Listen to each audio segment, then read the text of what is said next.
Você acompanha agora o podcast Propósito, apoio cultural, New Life Odontologia, qualidade e profissionalismo. A New Life Odontologia está completando 12 anos no mercado odontológico e já realizou o sonho de implante dentário em mais de 20 mil pessoas. A New Life é especializada em implantes, próteses, facetas, lentes, harmonização facial e alinhadores invisíveis, com a mais alta tecnologia e lançamentos do mercado. Conta também com a radiografia panorâmica digital, que é feita na hora, proporcionando mais conforto ao paciente. Todo o tratamento é feito em um só lugar. Conheça mais a New Life Odontologia. Ligue agora 3248-2000, 3248-2000 e agende a sua avaliação. New Life Odontologia, qualidade e profissionalismo. Oi pessoal, tudo bem? Eu sou Marcelo Medeiros e aqui é o meu espaço na Fusão Podcast para gravar o podcast Propósito. Se você está pensando em gravar o seu podcast com toda essa estrutura num cenário lindo como esse, acesse no Instagram @Fusão Podcast.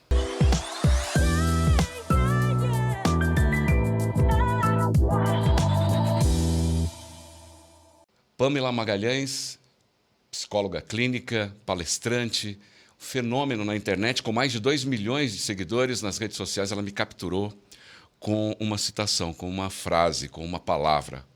Oi, Pamela, tudo bem? Que prazer estar aqui, obrigada pelo convite, feliz com essa conversa boa que teremos agora. É uma arte, né? Falar de amor, se amar, amar e ser amado, que é o teu best-seller, que é esse livro maravilhoso que você publicou. Penso que é uma missão de vida a gente entender que é de amor que a gente mais precisa e que a gente projeta em tantas outras coisas e muitas vezes se distrai com algumas pequenices mundanas, esquecendo que o fundamental e o essencial é a gente extrair amor de tudo aquilo que importa e ser mais amoroso com a vida e com a própria vida. Pequenices mundanas. Essa frase foi essencial agora para eu pegar um gancho aqui, Pamela, e falar como você me capturou, tá bom? Por favor, me permita aqui citar essa sua fala, ou esse seu texto. Relacionamento não se segura. Relacionamento se alimenta com doses desmedidas de carinho, respeito, admiração, interesse, diálogo e cumplicidade, para que, assim, ele cresça forte e, diante das turbulências do tempo, não se perca e morra desnutrido de amor. São palavras inteligentíssimas, fortíssimas, questionadoras, transformadoras. Aí dispara aquele gatilho. Não é muita coisa para amar, não? É porque não são coisas. Se a gente pensar que é muita coisa, a gente vai coisificar o que não se coisifica. Amor é algo sentido, é troca mútua de investimento proporcional. É a espontaneidade do sentir, de transmitir aquilo que é real, sentido por dentro. As pessoas muitas vezes esquecem do que há de mais simples, que é o sentimento, e ao mesmo tempo mais complexo, porque o movimento imobiliza o nosso todo, e fica preocupado em ser de mais ou ser de menos, ou ter uma receita perfeita para que a coisa funcione. Na verdade, não está fora, está dentro. E o que mais é necessário fazer é justamente a gente se integrar o máximo possível, se conhecer da forma que a gente consegue, um pouquinho a cada dia, para conseguir aprimorar as nossas escolhas e nas nossas trocas relacionais a gente ser muito mais honesto com a gente mesmo e automaticamente responsável afetivamente com o outro. E quando nós encontramos no outro aquilo que nós queríamos encontrar em nós mesmos? Olha que maravilha. Você sabe que eu acho que as relações elas carregam muito disso, né? Da gente se encantar com aquilo que o outro tem e a gente reconhece como algo muito valioso, que a gente gostaria de ter na gente ou a gente gostaria de ter conosco, ou muitas vezes aquilo que o outro tem é justamente o que mais nos incomoda, aí faz com que a gente fique mobilizado com essa pessoa, sob o ponto de vista negativo, mas obviamente tendo nessa pessoa a projeção de sombras nossas que talvez ainda não ressignificamos, que ainda não trabalhamos, de situações que foram vividas, de traumas que não foram trabalhados, ou até de pedaços nossos que a gente vai escondendo em algum lugar e aquela pessoa vem e aflora isso, né? Esfrega na nossa cara a existência dessas características. E quando a gente se debruça diante de um amor verdadeiro, aquele que nós sentimos, nos entregamos e não somos correspondidos, o que seria um encontro ideal para equilibrar essas sensações todas? Eu acho que primeiro você fala sobre a gente ter um sentimento por alguém, a gente desejar algo, uma pessoa e não ter esse sentimento correspondido. Acho que é um dos sentimentos mais dolorosos do ser humano. Quando você fala isso, a associação que a gente faz é sempre da relação amorosa, né? Do casal. Mas a gente pode falar também desse desencontro desde lá pequenininho, né? Quando eu estou esperando da mamãe, eu estou esperando do papai e isso não vem. Aliás, eu acho que é de lá que tudo começa, né? Não precisamos ir muito longe. A grande maioria das pessoas aqui tem histórias difíceis e com muitas arestas ali, muitos buracos nas suas relações com papai, com mamãe, com cuidadores. E essas feridas, essa ferida de rejeição, essa ferida de injustiça, esse sentimento de inconformismo, essa ausência de reforçamento de validação, isso muitas vezes fica em algum lugar aqui da gente e mais tarde, quando a gente vai viver um relacionamento amoroso, que a gente deseja alguém e tudo que a gente mais quer é ser amado em reciprocidade, é ser reconhecido, é ser valorizado, isso todos nós. Quando isso não acontece, é como cutucar uma ferida que já existe. Por isso que algumas pessoas lidam melhor com a rejeição e outras pior. Fato é, rejeição é sempre ruim. Rejeição é sempre incômodo, ninguém gosta, mesmo quem, eu tenho uma autoestima legal, eu tive pais presentes, mas mesmo assim, né, rejeição no trabalho, rejeição com amizade, rejeição na sociedade, rejeição na vida amorosa, na família, é sempre muito doloroso, mas vai ser um impacto bem diferente quando eu já tenho essa ferida ali na minha história, no meu passado, ou quando eu tenho a minha estrutura, a base ali do amor que eu recebi mais consistente. Pamela, vamos entrar nos relacionamentos conjugais, relacionamentos entre pessoas, né? Homem, mulher, casais. Você compreende que todo esse histórico dessa criança se repete num padrão de comportamento durante a vida adulta, nos relacionamentos, e quando o relacionamento de amor ele é intenso, explosivo, visceral, mas não é possível seguir à frente? Ixi, eu chamo isso, Marcelo, dos quase amores.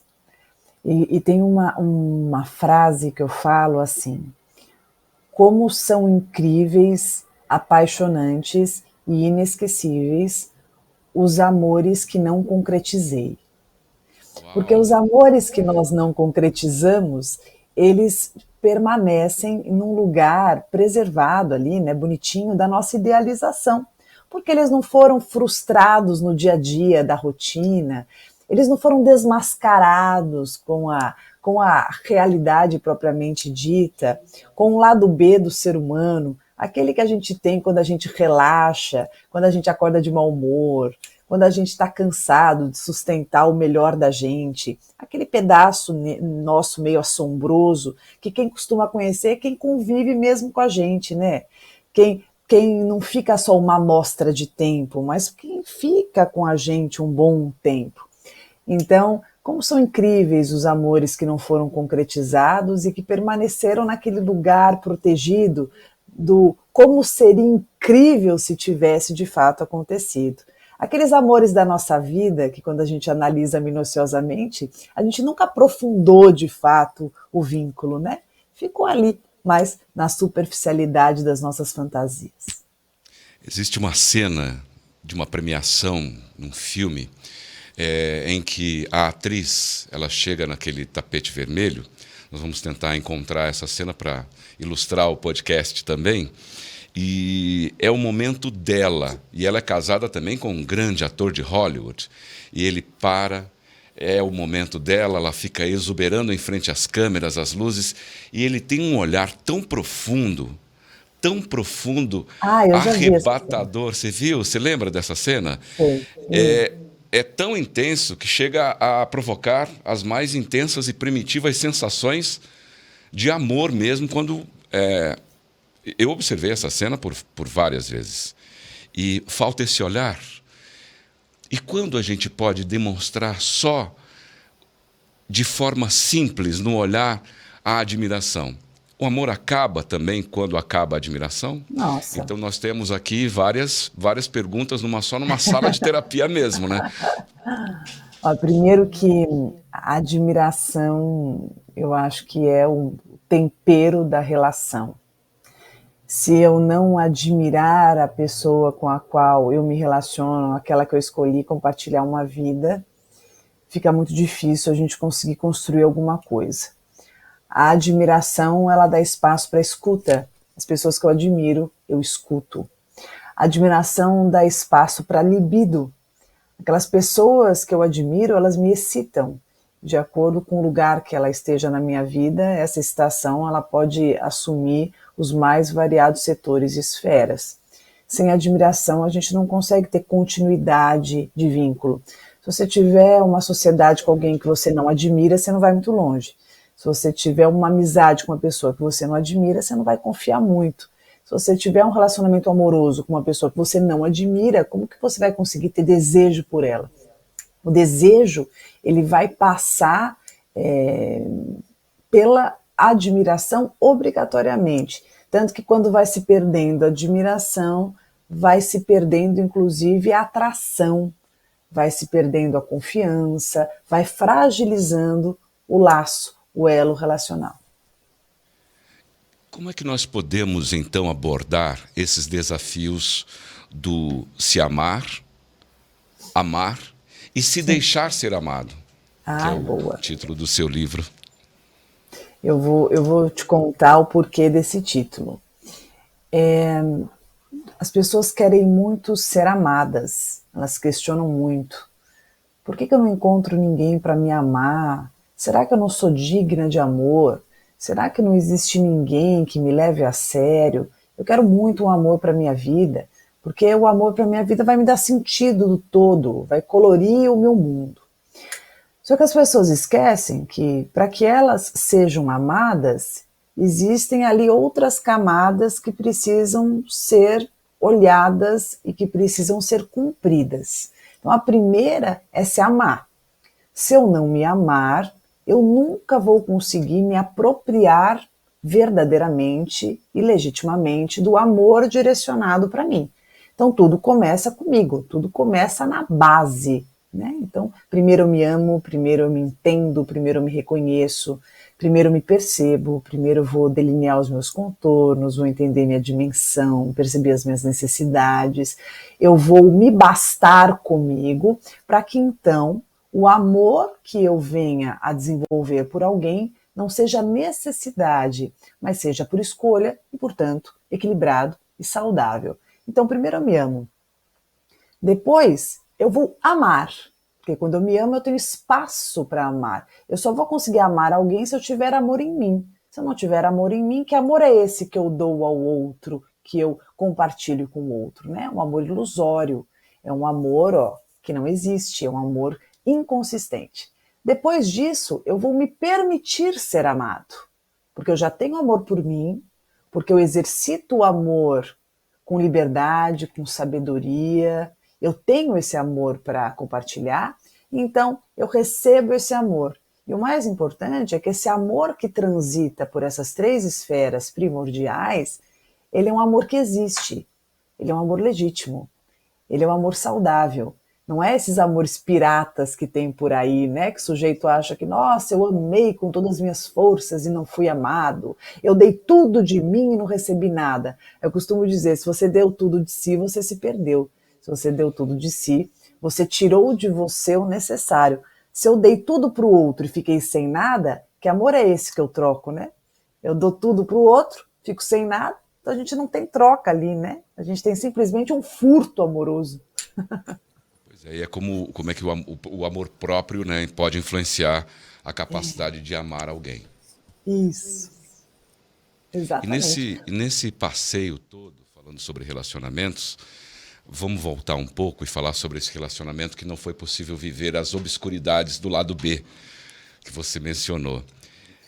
Não seria aquele amor que deve ser vivido em doses homeopáticas, de tão intenso que é? É que a intensidade não combina com parcimônia, né, Marcelo? A intensidade é intempestiva, É né? A verdade. intensidade é essa loucura, esse fogo em brasa.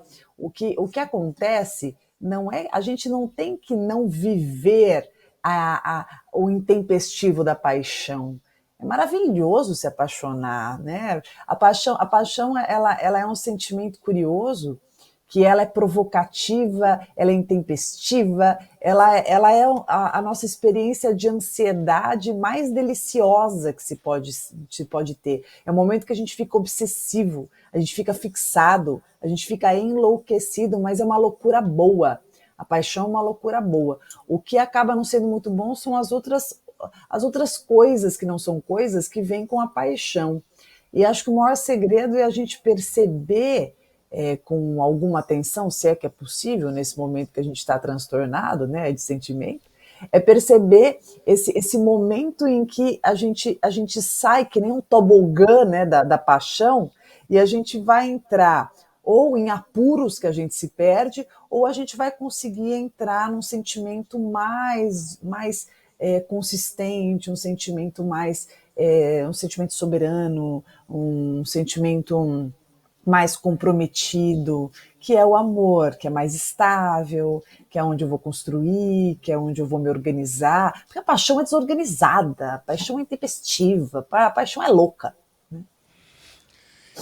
Vamos falar do amor romântico, o amor ágape, o amor eros, para a gente entrar um pouco na essência filosófica desse sentimento tão raro e tão intenso. Eu penso que, primeiro, voltar um pouquinho na paixão, né?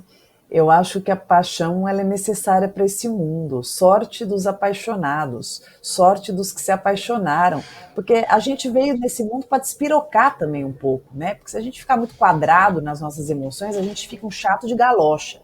Então, assim, é muito bom a gente poder dar uma pirada, a gente poder se experimentar em vários sentimentos, se perceber um pouco perdido de si, senão a vida não vai valer a pena. A vida vai ficar quadrada, cética demais, e eu acho que a gente poder se desorganizar para se reorganizar é interessante. Por isso que eu falo que eu gosto de crises. Mas como assim você gosta de crise? Porque a crise estoura o que precisa ser reiniciado. Tem coisa que precisa dar uma crise mesmo para dar Que é uma atualizar o rearranjada sistema. no negócio. Sabe quando você Vamos joga. atualizar. Você sabe quando você joga bingo? Na minha época você tinha um saquinho do bingo e quando o número Sim. ficava viciado, você falava assim: dá uma saculejada aí, sacode esse saquinho aí para essas pedrinhas se mexerem e sair uma coisa boa. Eu acho que na vida às vezes é isso, né? Se ficar uma coisa muito quadradona, muito cética, por isso que eu falo que esse mundo que está muito robotizado, tudo muito planejado, tudo muito ser assim organizado, as coisas às vezes causam o estresse, o adoecimento, né? O ser humano ele não foi feito para ser tão linear. A gente não é linear, né? Até o nosso rosto é assimétrico, o nosso corpo é assimétrico. Então, assim, o excesso do quadrado não funciona pra gente. Então, se apaixonar, enlouquecer, não tem nada de errado, não, tá? Mas Que bom tem de quem prazo de passou por tudo validade? isso. Essas explosões todas têm um prazo de validade, na sua opinião? Eu acho que até para enlouquecer tem que ser em equilíbrio. Eu acho que para a gente viver as nossas paixões, né? Viver, é gostoso e tal, mas o equilíbrio, né? Eu vou viver momentos que eu vou dar uma despirocada. Vou dar um exemplo: quando meus pacientes terminam um relacionamento, aí às vezes eles chegam para mim, ai, Pamela, acho que eu tô muito perdido, eu tô saindo com muita gente, eu tô fazendo isso, eu tô fazendo aquilo. Aí eu faço um balanço da vida do cara, da pessoa, e falo assim, quer saber? Acho que não tem nada de errado com o que você está vivendo. Você está precisando viver isso.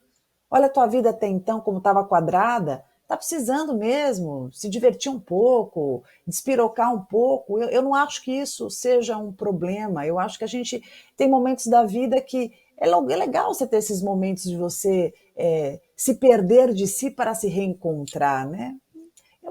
Eu não sou uma pessoa que vou ficar aqui exigindo que a pessoa tenha uma vida redondinha o tempo inteiro, senão a gente entra na idade do lobo ali, senão a gente vê aquela hora, você vê aquela pessoa lá com 60, 70 anos fazendo tudo que não fez lá atrás. Meu Deus, meu vô tá louco, meu pai tá enlouquecido, minha mãe se...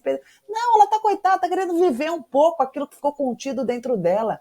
Isso faz parte do ser humano. Então, se você prender muito uma pessoa, chega uma hora que ela sai, ela se perde demais. Sabe quem nunca comeu quem nunca comeu melado quando come esse lambuza? É mais ou menos Sim. assim. Então, eu gosto do equilíbrio, da gente poder viver essa coisa do intempestivo do sentimento, e depois, se você entender que você já viveu essas emoções que eram importantes para mexerem um pouco a tua adrenalina, aí se centrar um pouco mais, seja num relacionamento com alguém ou não, ou com você mesmo, viver algo um pouco mais organizado. O ser humano, ele precisa desse equilíbrio, ele É um caos precisa... organizado. Um caos É um caos organizado. organizado. Eu sei que soa estranho, mas a gente que estuda ser humano, eu vejo isso como uma necessidade. E baseado até em mim, assim, eu sou uma pessoa que me conhece, você sempre foi certinha, tal. Não, eu tive meus momentos lá da faculdade, de ficar no boteco, de encher a cara, de ficar brincando, não sei o quê. Faz parte a gente poder se experimentar, senão você vira um estranho para si, né? Você vira um robô. O ser humano não é robô. O ser humano, ele é dotado de 1000 sentimentos, de N facetas dentro dele. E quando você se depara com um relacionamento de longo prazo, aquele relacionamento que estão juntos há 30, 40 anos, e aí há aquela zona de desconforto, que a pessoa está lá totalmente desconfortável, enquanto o outro está confortável. Existe algum ponto de equilíbrio nesse tipo de relacionamento? Ou ele está fadado a seguir caminhos opostos? Qual a sua visão Eu não acho clínica? eu acho que nenhum relacionamento está fadado a nada. Eu acho que a gente consegue transformar tudo. Até porque o relacionamento é fruto do investimento de duas pessoas. Então, se você resolver agora correr atrás, eu tenho certeza que você vai conseguir. Eu lembro que uma vez eu estava fazendo uma matéria na faculdade, indo mal pra caramba, tinha muita dificuldade, era neurociências, eu ia muito mal, e uma dessas fases meio despirocada, faltava da faculdade, não fazia nada e tal, e aí o professor chegou, olha, vai ter prova tal dia, você estudou? Eu falei, professor, para ser sincera, não estudei. Ele falou assim, então você não vai passar, você não estudou, você não vai passar. E aí ele falou aquilo, acho que era uma terça-feira, quarta-feira, a prova era sexta. Eu virei as noites estudando, me matando, pesquisando e tal, e tirei a nota mais alta da minha sala. E isso prova que quando a gente quer, a gente faz. Quando a gente quer que o negócio funcione, acontece. Vai exigir? Vai. Vai ficar sem dormir, sem comer, sem respirar direito? Vai. Mas a gente consegue. Então, eu acho que o relacionamento, eu já peguei casos no meu consultório, eu sou especialista em casal e família, né? O meu dia a dia é esse. Eu já peguei casos assim, que talvez você olhe de fora e falasse assim, não, ali acabou, não tem mais jeito, já foi, aconteceu isso.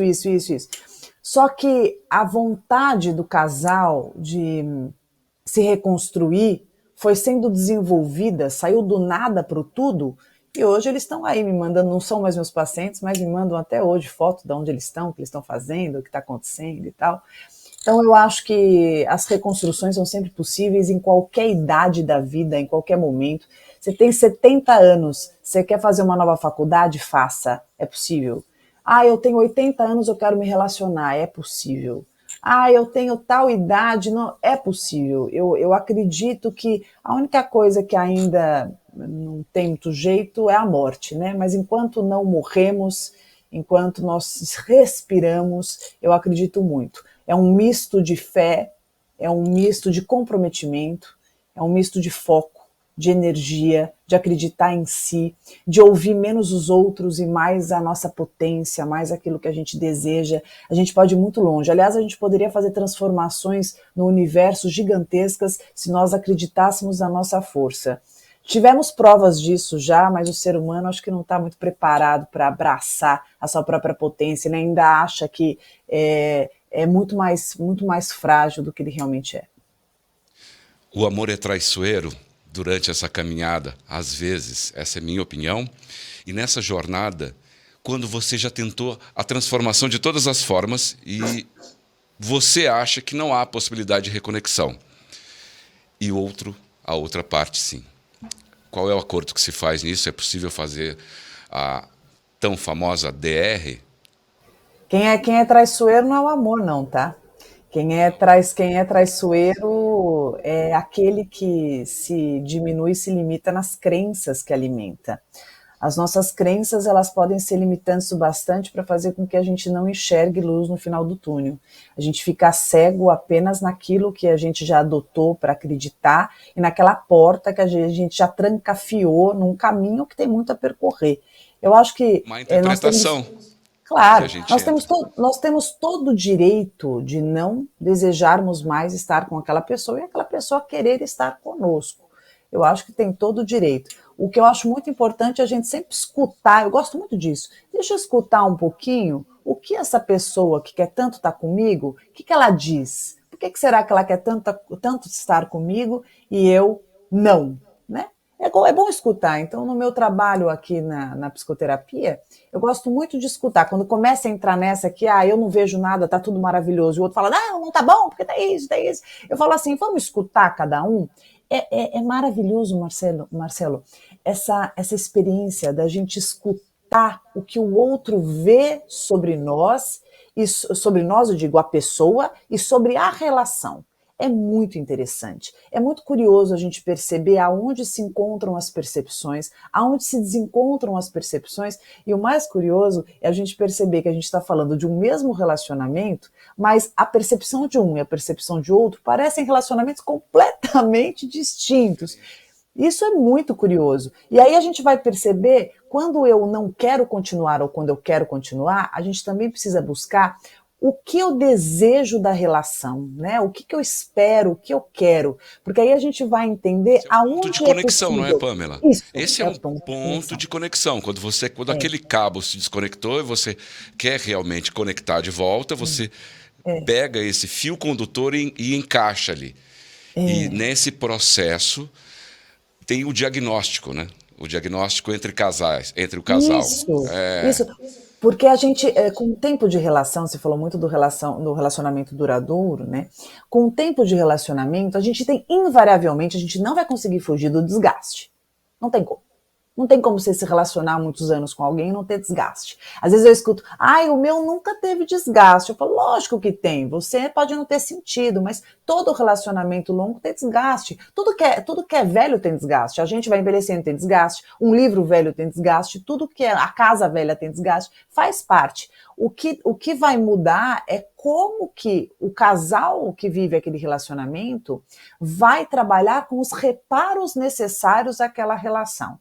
A gente vai mudar no decorrer da vida? Sem dúvida, nós somos mutantes. E claro que quando só um acaba mudando muito e o outro não, a cabeça continua mais arcaica, ou o outro acabou mudando demais, acabou se tornando refém de alguma coisa, ou mais tendendo para algo, isso vai criar esse contraste muito grande.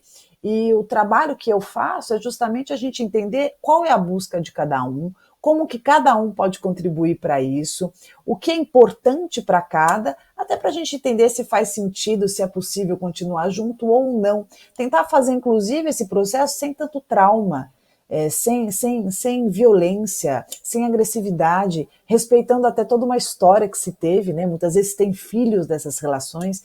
Então, assim, como a gente consegue criar ambientes de bom diálogo para conseguir entender o que se tem dali, que saldo se pode tirar daquilo, ou se não pode. Eu gosto muito desse trabalho da conversa. Eu acho que sem conversa, sem diálogo, a gente não chega a lugar nenhum.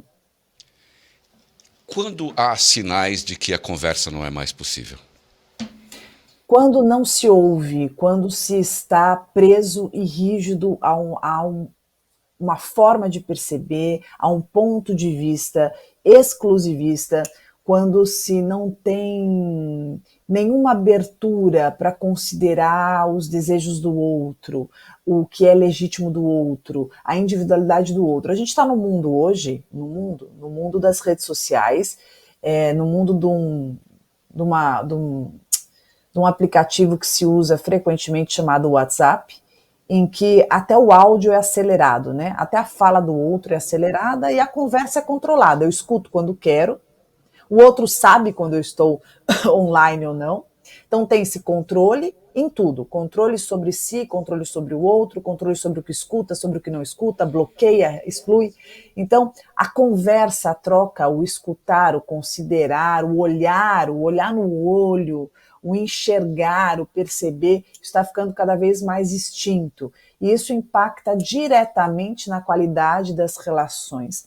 Isso cria uma ilusão que não é verdadeira, de que se pode controlar as interações. E isso, claro, cria aí um abismo gigantesco entre as pessoas e, o pior de tudo, fragiliza os laços. E quando esses laços se rompem, especialmente pela falta de confiança. Todo relacionamento ele é pautado predominantemente pela confiança. Se eu não confiar naquele que eu escolhi para estar comigo, como que eu vou conseguir entregar o melhor de mim? Aí as minhas entregas começam a ficar mais tímidas, né?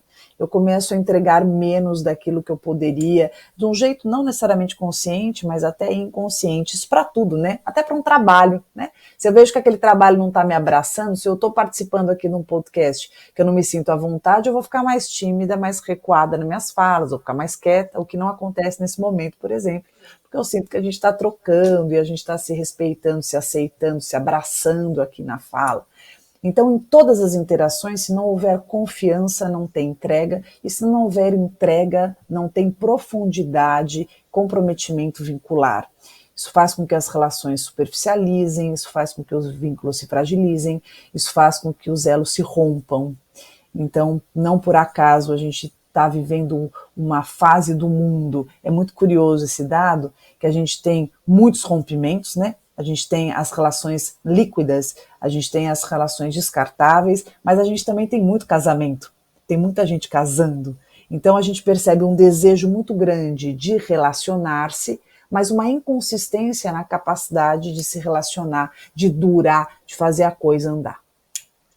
Quando essa desconfiança, ela extrapola, aí vem o diagnóstico do casal. Existem vários termos novos para sensações, patologias antigas. O burnout, por exemplo, né? É um nome novo para aquilo que eu conheci muito jovem, que era neurastenia. Talvez você conheça esse termo, que é um termo muito antigo. E outros termos, como você é um narcisista. Aí a pessoa fala, meu Deus, mas você está me diagnosticando um narcisista com qual base e fundamento médico para isso, clínico para isso? Você é Agora tem um novo termo que me causa horror quando eu ouço, que é gaslighting. Vamos começar a traduzir esse gaslighting? Eu conversava até com uns colegas aqui que são meus parceiros, minhas duplas, sobre esse termo gaslighting. É uma coisa horrorosa ouvir tudo isso. E conhecer que o tempo está nos apresentando isso também. Eu acho que os termos que são usados atualmente, eles são uma forma de organização daquilo que está acontecendo, né, na atualidade. Então, o meu pai, médico, né, ele não está mais aqui no plano terreno, mas meu pai dizia muito que ele odiava os nomes, as nomenclaturas, porque as pessoas vestiam as nomenclaturas. E meu pai dizia sabiamente que os nomes que você usa sobre os transtornos nada mais são do que o nome que se cria a um conjunto de sintomas. Então tem-se estudos, né? Então tem-se sintomas que são compreendidos, né? Conjunto de sintomas que são compreendidos como característicos de uma determinada síndrome e dá-se aquele nome. O problema é que as pessoas se vestem daquilo. né? Parece que quando elas não sabem o que elas são, elas precisam ser algo. E aí quando vem um nome, pronto, é isso, Ou eu sou vestem o isso. outro, ou vestem o Isso. outro. Exato, ou Diagnosticam o vestem outro. o outro é isso. Eu falo quando não se consegue entender o que acontece com o parceiro, fica procurando no Google o que o parceiro tem. O que o parceiro descobriu que você tem. Você é borderline, você é bipolar, você é narcisista, você é esquizofrênico.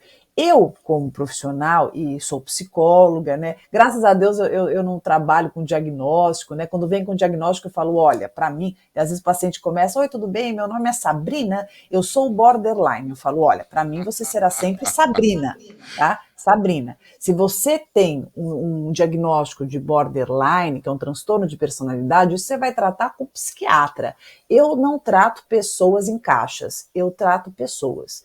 Então, isso vale para tudo, tá? Eu detesto pessoas que vestem essas nomenclaturas, eu não trabalho, detesto pessoas não, eu detesto este comportamento, porque eu gosto muito de pessoas e por gostar muito de pessoas, eu trato de pessoas. Eu entendo que às vezes a gente quer se organizar um pouco e por isso a gente usa essas nomenclaturas, mas a gente tem que tomar muito cuidado, porque muitas vezes na dúvida daquilo que sou, no momento difícil que eu esteja vivendo, essas nomenclaturas elas chegam até para nos confundir e nos resumir. Ofendem. E ofendem. Isso, Acabam ofendem. ofendendo. É, O até, cristal quebra.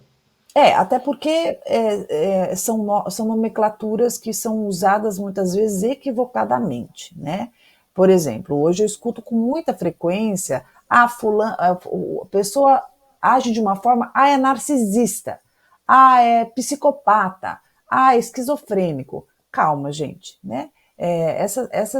Esses diagnósticos eles são feitos depois de muitos testes, depois de muitas consultas. A gente não pode popularizar dessa forma, porque isso faz com que a gente não enxergue a pessoa e enxergue apenas aquele nome que foi adotado para ela. Então, por exemplo, o transtorno de personalidade narcisista é um transtorno que, para eu ter certeza que essa pessoa tem esse transtorno, eu preciso passar por várias consultas, com várias análises de histórico.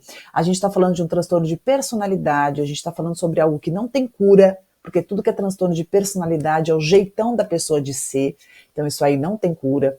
São pessoas com uma personalidade de muito difícil manejo, porque são pessoas hipercentradas, são pessoas egocêntricas, são pessoas com uma empatia bastante reduzida, o que contrasta de alguma forma com o psicopata, que a gente vai ter o potencial narcísico em todos os psicopatas, porque o psicopata, né? Ele é hipercentrado, mas a gente já está falando de uma pessoa que é extremamente nociva, seja no nível leve, no nível leve, moderado ou severo, que são pessoas que são zero empatia, 100% razão, zero emoção, são pessoas que passam por cima das outras sem qualquer problema, sem qualquer preocupação.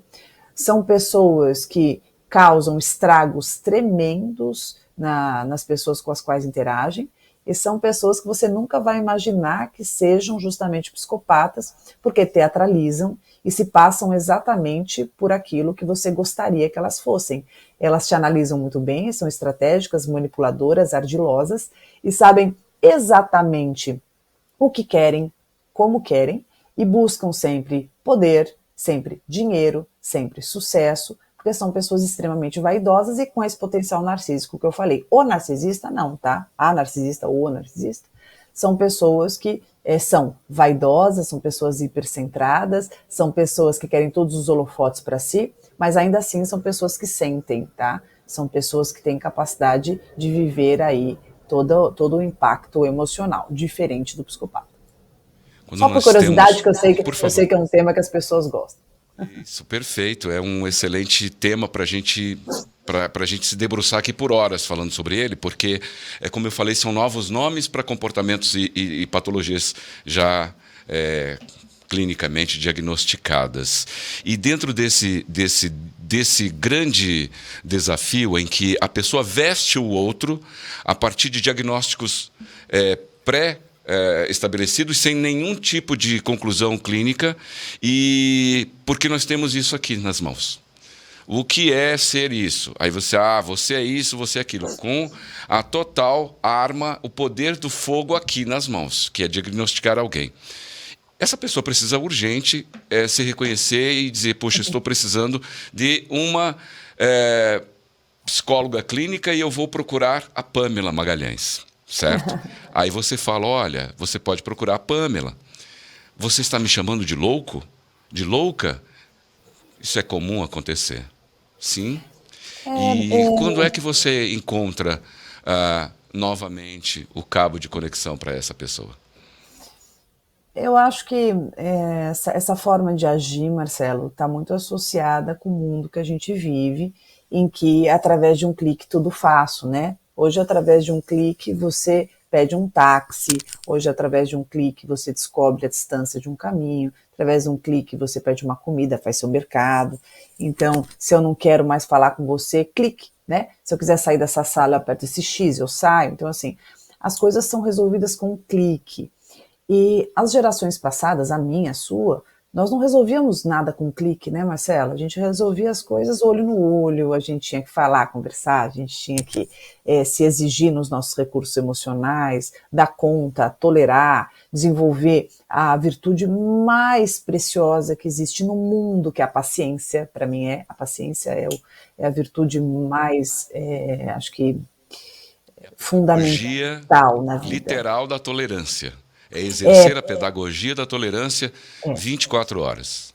Se eu não for uma pessoa resiliente, paciente, se eu não for uma pessoa humilde, se eu não for uma pessoa que entenda a minha dimensão, perceba que eu não sou melhor do que ninguém, mas eu posso buscar o melhor de mim, a minha capacidade de me posicionar no mundo, sem pegar o espaço do outro, mas aproveitar todo o espaço que tenho. Se eu não for uma pessoa que entenda que eu não sei nada sobre o outro, que ele sabe muito mais sobre si, e ter até humildade. Eu gosto muito de, ao Descobrir adentrar o mais, né, mundo do Pamela? outro, claro, De ao querer adentrar o descobrir mundo do mais. outro, sim, ao adentrar o mundo do outro, tire os sapatos, né? Eu gosto muito desse respeito. Quando eu atendo um paciente, e recentemente estou atendendo uma paciente, que eu estou voltando, né, depois dessa fase de maternidade aí de começo, comecei a abrir novos horários, aí veio uma paciente, e aí ela fazia a sessão, e eu tenho uma formação prévia de psicanálise, então assim, o meu olhar para o paciente, ele é bem psicanalítico, muito embora eu tenha me formado depois no construcionismo sistêmico, então eu gosto de conversar, eu faço uma conversa leve, mas eu não vou negar que eu provoco bastante, eu quero resultado, eu sou interventiva, então eu vou fazer o paciente suar a camisa, eu sou a personal trainer da mente que vou fazer você suar a camisa ali, eu acho que é para isso que você me procurou, né? Então, a paciente vira para mim e fala, não, mas eu quero que você me fale o que eu sou, eu quero que você me diga o que eu sou, eu quero, porque eu fui numa Transferindo a coach e a coach responsabilidade falou que eu também, né? sou, né, Estou e eu, transferindo a eu responsabilidade. Vem aqui me isso, dar a solução para eu viver. me fala, eu não estou gostando disso porque você fica querendo que eu fale coisas, que eu busque coisas, e eu quero que você me traga, eu te contratei para você dizer, e aí eu Eu não dizia a estou ela o gostando seguinte, tanto de mim quanto eu gostava antes. Você pode me ajudar a gostar mais de mim agora, né?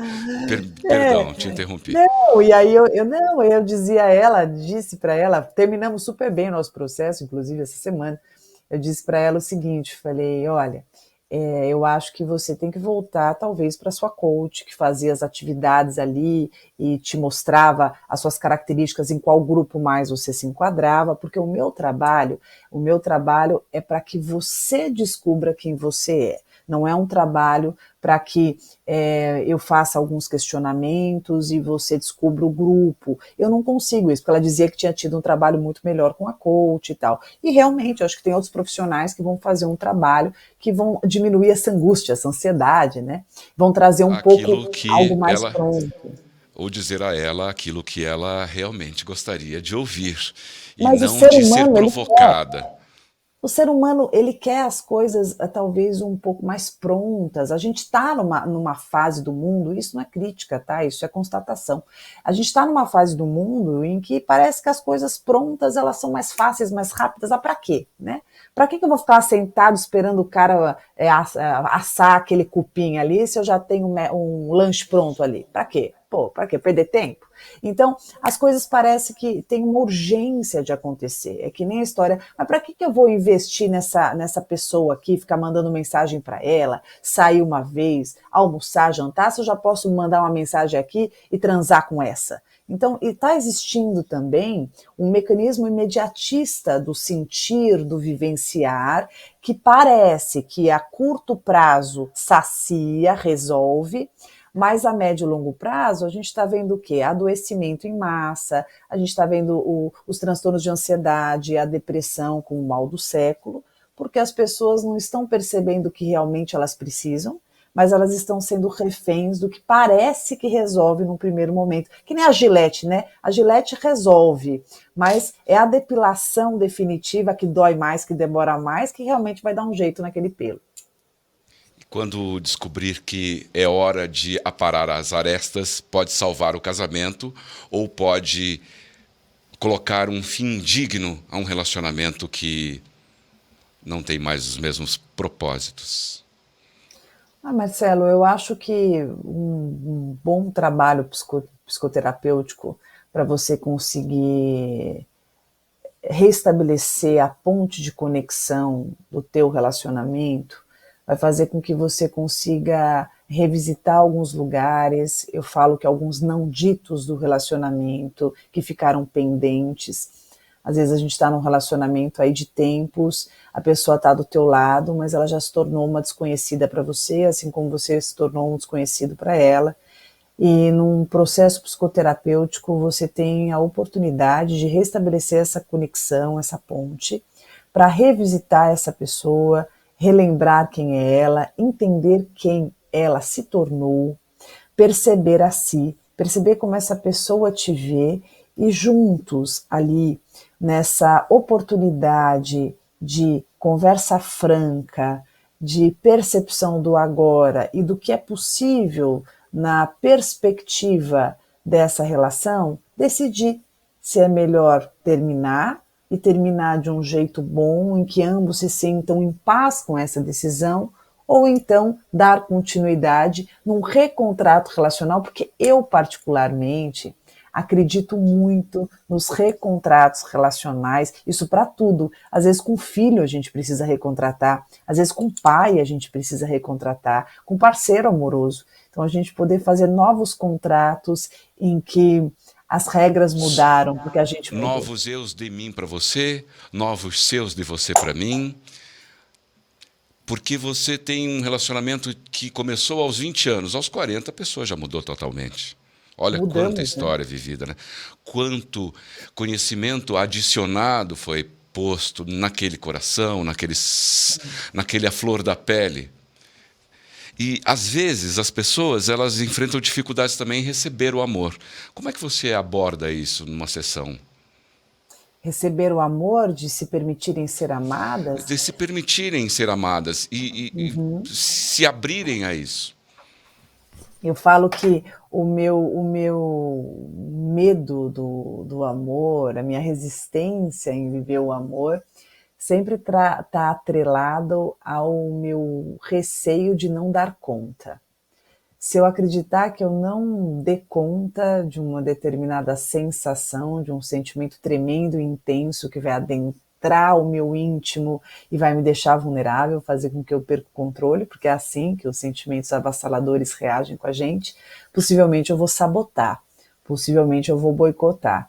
Às vezes a gente olha para a nossa história e percebe algumas situações em que tinham tudo para dar certo, mas por alguma razão não deram, a gente não consegue descobrir muito bem o porquê, mas se a gente analisar minuciosamente, a gente vai perceber que foi um baita de um boicote, um tiro no pé, uma puxada de tapete, um veneninho no próprio leite que a gente fez por não darmos conta, porque aqui dentro de nós a gente não estava preparado bastante para nos permitirmos um sentimento tão grande, tão forte, tão intenso, que com certeza nos tiraria do prumo, mas que poderia sim ter sido bastante desbravador do nosso ser. As relações mais profundas, aquelas que vão de fato mobilizar o nosso íntimo, eu chamo que são os amores oceano, aqueles que a gente mergulha e não sabe muito bem o que vai encontrar, mas são profundos e são cheios de adversidades. Quando você mergulha no oceano, você vai achar de tudo.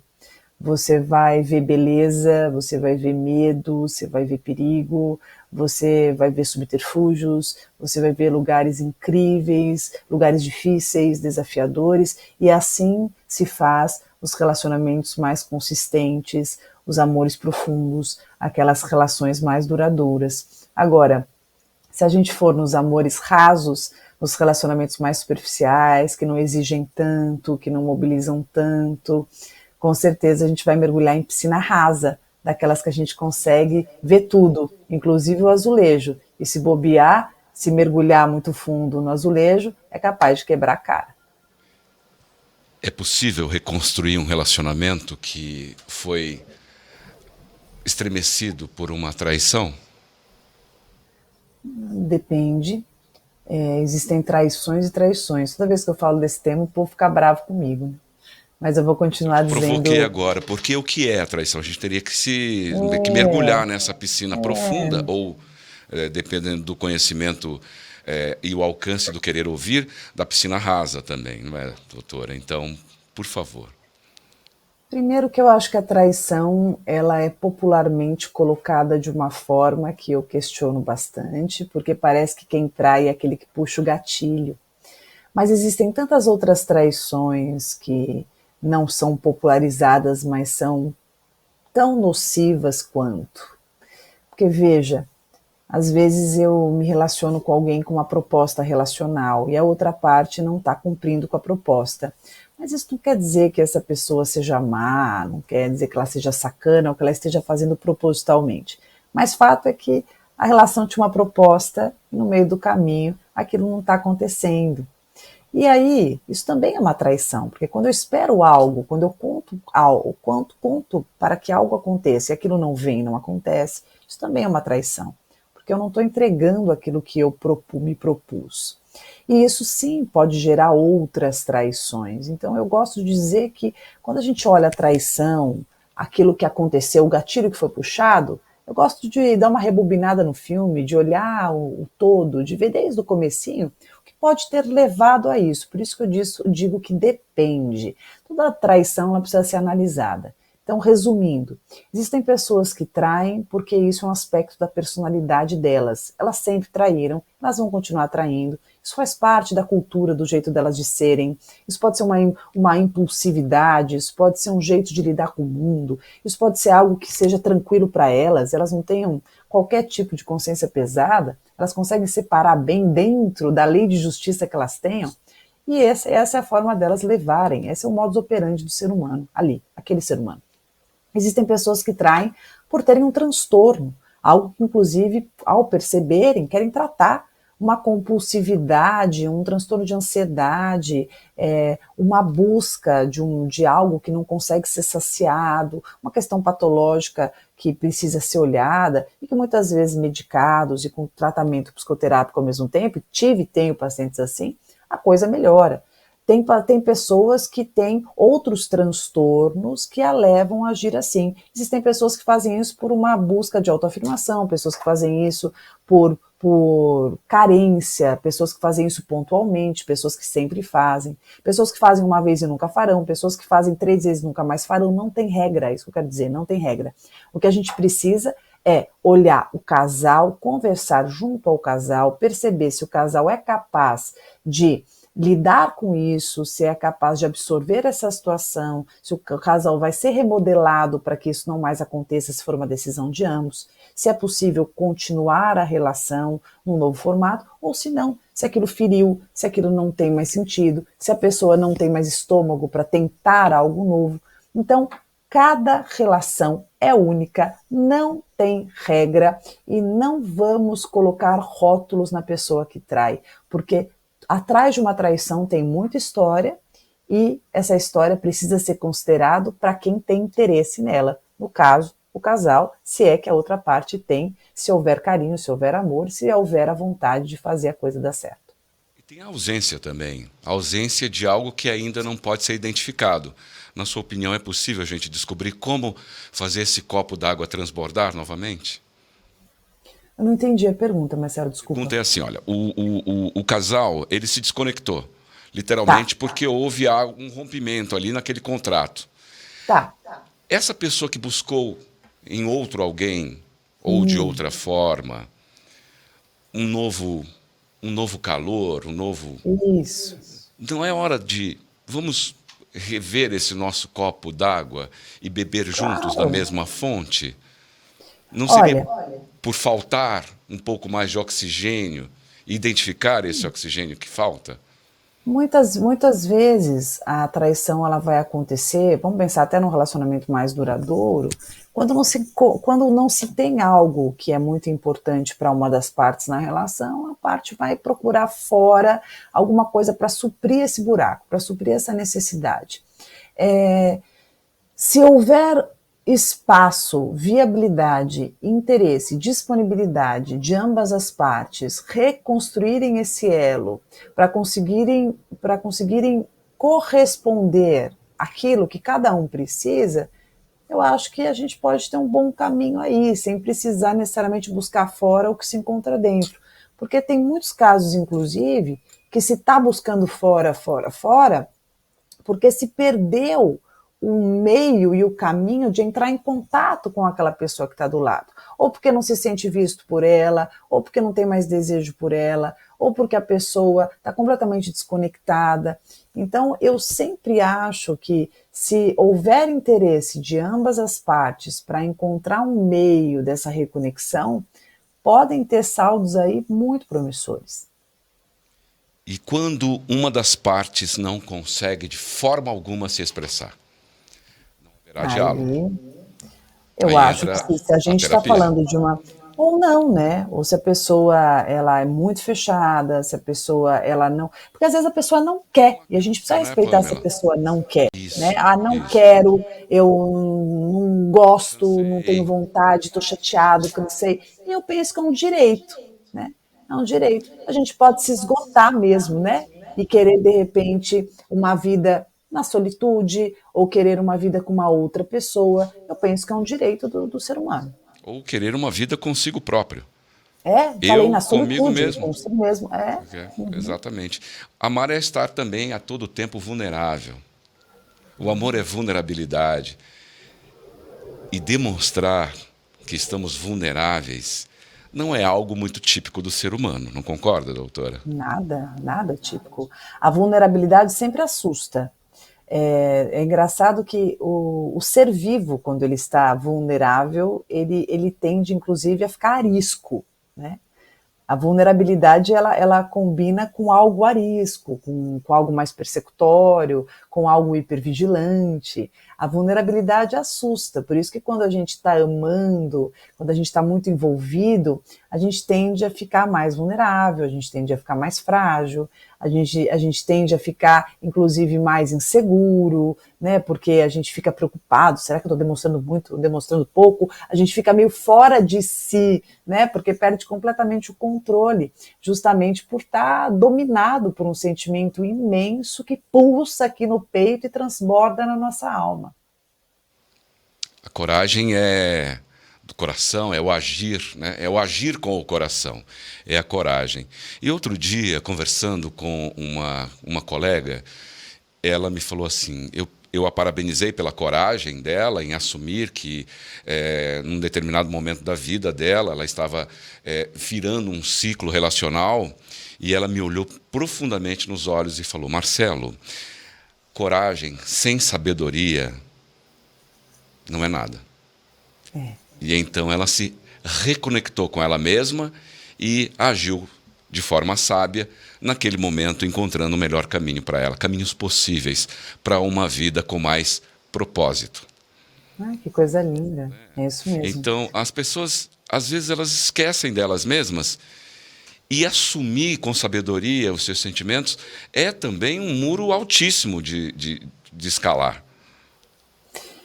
Eu acho que na vida é muito fácil a gente se perdendo de si. Você falou de propósito. Eu acho que se não houver autoconhecimento, eu não vou entender por que eu estou aqui. que eu estou fazendo. Por isso que existe uma diferença entre você estar vivendo ou sobrevivendo, né? Então, se eu realmente quiser viver, eu preciso entender qual é a minha intenção de estar e ser nesse mundo. O problema é que as pessoas idealizam demais esse propósito. Parece que esse propósito tem que ser algo incrível, precisa ser algo autêntico, precisa ser algo que ninguém nunca pensou, precisa ser algo imensurável.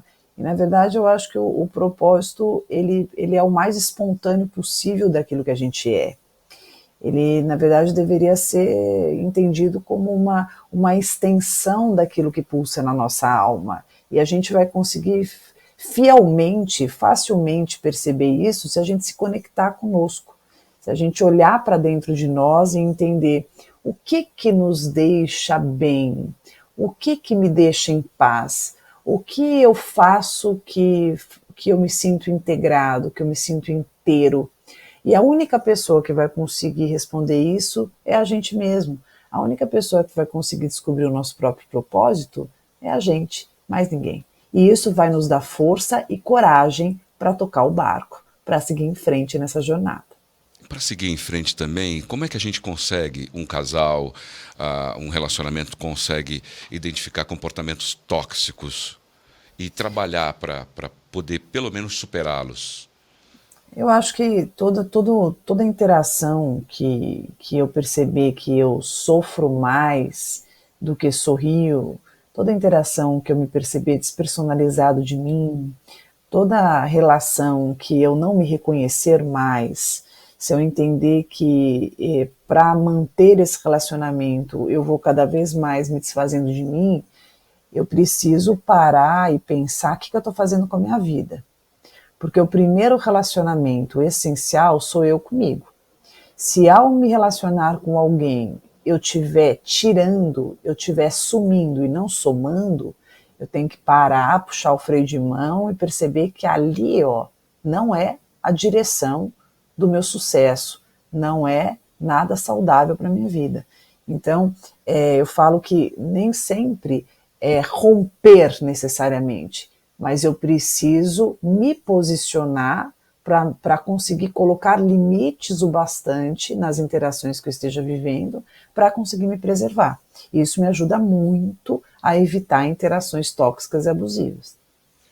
E nesse processo, né, de identificar, né, quais são as principais formas de você mostrar ao outro que aquele comportamento está sendo invasivo, cerceando o direito de liberdade, de sair com os amigos, de sair com as amigas, onde você estava, que horas você chegou, para onde você vai. É um sinal também de falta de amor próprio, talvez, de não confiar em si mesmo. É um tema de profunda análise agora. Na verdade, eu acho que eu mostro para o outro os meus limites, me posicionando de acordo com o que eu acredito que caiba para mim. Eu não preciso apontar para o outro e dizer que ele é assim ou assado. Eu posso mostrar até onde eu vou, o que eu aceito, o que eu não aceito. Gosto muito sobre falar de mim, como eu me sinto confortável, o que cabe para mim. Isso vai fazer que, invariavelmente, o outro se posicione de uma forma que respeite aonde eu me posicionei. Ficar tentando o tempo inteiro mostrar para alguém, querer que o outro mude, esperando que venha do outro um bom senso, uma ponderação, um posicionamento que eu acho que deveria existir, que não existe, é se tornar refém na interação. Então, eu não quero ser refém de ninguém. Eu preciso estabelecer o que para mim é legítimo, eu preciso descobrir as minhas próprias regras na minha vida e então entender que a partir do momento que eu honrar tudo isso, fica comigo quem me respeita.